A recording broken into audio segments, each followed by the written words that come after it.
Ladies and gentleman, ರಾಜ್ಯದಲ್ಲಿ ಕಾಂಗ್ರೆಸ್ ಅನ್ನ ಸೋಲಿಸಬೇಕು ಅಂತಾನೆ ಒಂದಾಗಿರುವ ಬಿಜೆಪಿ ಜೆಡಿಎಸ್ ನಾಯಕರು ಈಗ ಅವರ ಮೈತ್ರಿಯಲ್ಲಿ ವೈಮನಸ್ಸು ಮುಂದುವರೆದಿದ್ಯಾ?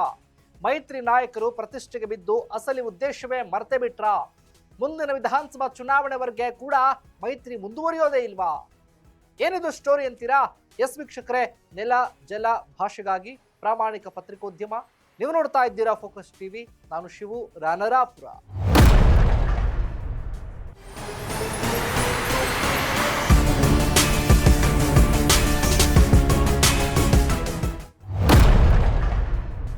ಮೈತ್ರಿ ನಾಯಕರಲ್ಲಿ ಏನಾಗ್ತಾ ಇದೆ ಎಂಬ ಪ್ರಶ್ನೆಗೆ ಪುಷ್ಟಿ ಬಂದಿದೆ. ರಾಜ್ಯದಲ್ಲಿ ಆಡಳಿತ ವಿರೋಧಿ ಅಲೆ ಇದ್ರೂ ಕೂಡ ಅದನ್ನ ಸದ್ಬಳಕೆ ಮಾಡಿಕೊಳ್ಳುವಲ್ಲಿ ಮಿತ್ರರು ಎಡವಿದ್ರ.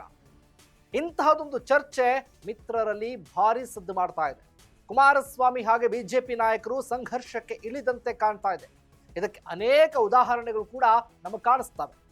ತಮ್ಮ ವೇಗಕ್ಕೆ ಬ್ರೇಕ್ ಹಾಕೋದಕ್ಕೆ ಮುಂದಾಗಿರುವಂತಹ ಬಿಜೆಪಿಗೆ ಕೇಂದ್ರ ಸಚಿವ ಎಚ್.ಡಿ. ಕುಮಾರಸ್ವಾಮಿ ಬಿಗ್ ಶಾಕ್ ಕೊಟ್ಟಿದ್ದಾರೆ. ತಮ್ಮಷ್ಟಕ್ಕೆ ತಾವು ಮುಂದಿನ ಸಿಎಂ ಕುರ್ಚಿಗೇರೋದಕ್ಕೆ ಮುಂದಾಗಿದ್ದಾರೆ. ಅದನ್ನ ಸಾಕಾರಗೊಳಿಸಿಕೊಳ್ಳೋದಕ್ಕೂ ಕೂಡ ತಮ್ಮದೇ ತಂತ್ರಗಳನ್ನ ಅನುಸರಿಸಿಕೊಂಡು ಬರ್ತಿದ್ದಾರೆ. ರಾಜ್ಯವ್ಯಾಪಿ ಪ್ರವಾಸಕ್ಕೂ ಕೂಡ ಪ್ಲಾನ್ ಮಾಡಿಕೊಂಡಿದ್ದಾರೆ.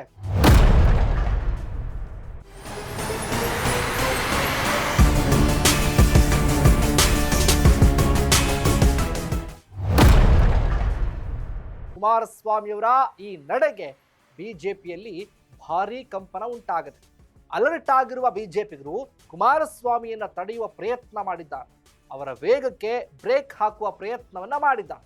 ಕುಮಾರಸ್ವಾಮಿ ಅವರನ್ನ ಮೆಚ್ಚಿಸುವಂತೆಯೇ ಬಿಜೆಪಿ ನಾಯಕರು, ಅದರಲ್ಲೂ ಕೂಡ ಪ್ರಧಾನಿ ನರೇಂದ್ರ ಮೋದಿ ಅವರು ಕುಮಾರಸ್ವಾಮಿ ಅವರಿಗೆ ಬೃಹತ್ ಕೈಗಾರಿಕೆ ಹಾಗೂ ಉಕ್ಕು ಖಾತೆ ಜೊತೆಗೆ ಹೆಚ್ಚುವರಿ ಜವಾಬ್ದಾರಿಯನ್ನ ಕೊಟ್ಟಿದ್ದಾರೆ. ಕುಮಾರಸ್ವಾಮಿ ಅವರು ರಾಜ್ಯ ರಾಜಕಾರಣಕ್ಕೆ ವಾಪಸ್ ಆಗಬಾರದು ಎಂಬ ಉದ್ದೇಶದಿಂದಲೇ ಮೋದಿ ಶಾ ಜೋಡಿ ಈ ತಂತ್ರವನ್ನ ಮಾಡಿತ್ತು.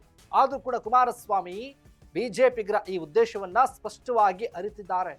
ಬಿಜೆಪಿಗರು ಏನೇ ತಂತ್ರಗಳನ್ನ ಮಾಡಿದ್ರು ಕೂಡ ಕುಮಾರಸ್ವಾಮಿ ಮಾತ್ರ ರಾಜ್ಯದ ಕಡೆಯೇ ಲಕ್ಷ್ಯವನ್ನ ವಹಿಸಿದ್ದಾರೆ. ಮುಂದಿನ ಚುನಾವಣೆಯಲ್ಲಿ ಸಿಎಂ ಆಗುವ ಕನಸನ್ನ ಕಾಣ್ತಾ ಇದ್ದಾರೆ. ಅದಕ್ಕಾಗಿ ಸಿದ್ಧತೆಗಳನ್ನು ಕೂಡ ಮಾಡಿಕೊಳ್ತಿದ್ದಾರೆ. ಆದರೆ ಇತ್ತ ರಾಜ್ಯ ಬಿಜೆಪಿಗರು ಕೂಡ ತಮ್ಮವರನ್ನೇ ಸಿಎಂ ಮಾಡಬೇಕು ಅನ್ನೋ ಲೆಕ್ಕಾಚಾರದಲ್ಲೇ ಕೂಡ ಇರೋದು.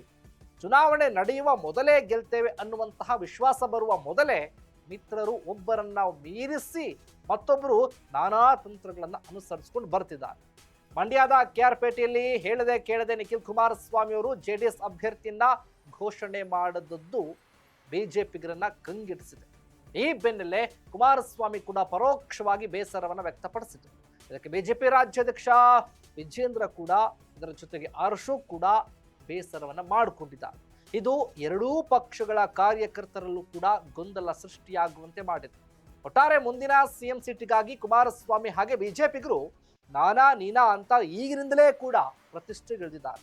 ದೇವೇಗೌಡರು ಹಾಗೆ ಪ್ರಧಾನಿ ನರೇಂದ್ರ ಮೋದಿ ಅವರು ಇದಕ್ಕೆಲ್ಲ ಯಾವ ಪರಿಹಾರವನ್ನ ಕಂಡುಕೊಳ್ತಾರೆ, ಕಾದು ನೋಡೋಣ. ಇದಾಗಿತ್ತು ಫೋಕಸ್ನ ಸ್ಪೆಷಲ್ ರಿಪೋರ್ಟ್. ನೆಲ ಜಲ ಭಾಷೆಗಾಗಿ ನೋಡ್ತಾ ಇರಿ ಫೋಕಸ್ ಟಿವಿ.